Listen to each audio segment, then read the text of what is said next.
Canada, and the Architecture of Inherited Authority.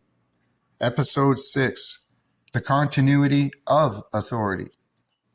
By 1931, the structure of authority in British North America reached what is commonly described as a moment of constitutional independence. The Statute of Westminster is presented as the point where Canada and the other dominions gain full legislative sovereignty. On the surface, it is treated as the end of colonial status and the beginning of a complete self-rule. But within the framework of the material being traced here, something very different is occurring. There is no true break in the chain of authority. There is only a formal recognition of administrative separation, while the underlying legal structure remains continuous. The key issue is simple. Nothing foundational was rebuilt in 1931. No new originating constitutional instrument is created by the people of the provinces themselves. No complete reset of authority takes place at the level of land, governance origin, or constitutional authorship.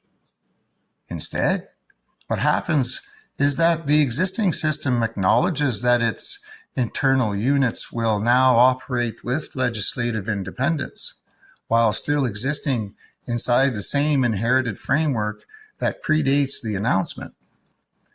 This distinction matters because independence on paper is not the same as a new source of authority. The Statute of Westminster does not dissolve the Crown structure, does not replace the executive system, and does not create a new foundational constitution originating from the people.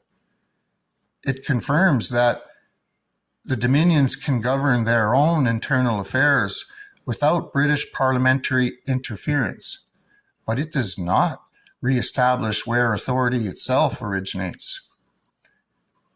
That means the structure that began with imperial instruments, charters, letters patent, commissions, and delegated offices continues without interruption. The Governor-General remains the executive mechanism of authority. The Crown remains the legal source through which executive power is expressed. The provincial and federal institutions continue operating inside that inherited framework. What changes is not the source of authority, but the level at which decisions are made. This creates a critical contradiction in interpretation. If a system is truly sovereign in origin, its authority must originate from the governed population itself through a foundational constitutional act.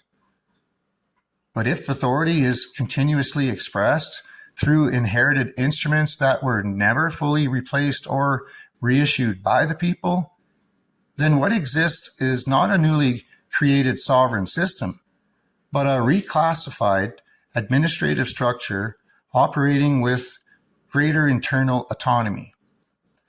In this model, 1931 does not represent freedom from the earlier system. It represents the final administrative adjustment of that system into a self-managing structure. The control becomes internal, but the foundation remains external to the provinces themselves. The chain of legitimacy is not broken. It is simply no longer actively managed from Britain in day-to-day legislation.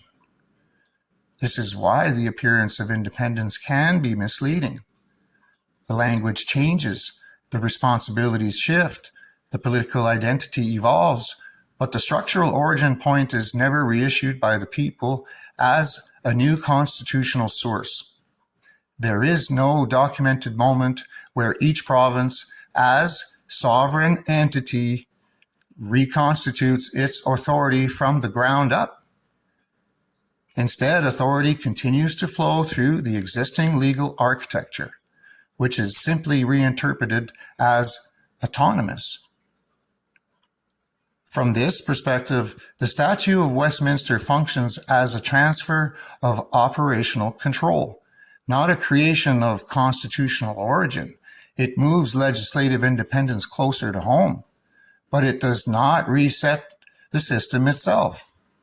The framework remains built on continuity of Crown-based authority, inherited legal structures, and institutional offices that predate 1931 by centuries. Once this is understood, everything after 1931 must be read differently. Later constitutional developments are not new beginnings. They are modifications inside a structure that was never fully originated. The system continues to evolve internally, but it evolves within boundaries set by earlier instruments rather than from a new foundational act established by the people themselves. So, the real conclusion of 1931 is not independence. It is the completion of a transition from external administration to internal administration without ever replacing the original source of authority. The system stops being managed from abroad, but it does not become newly founded. It becomes self-operating within the same inherited framework. And once that point is clear, the next question becomes unavoidable. If the foundation was never reset, then what exactly was 1867? And what exactly is still operating today?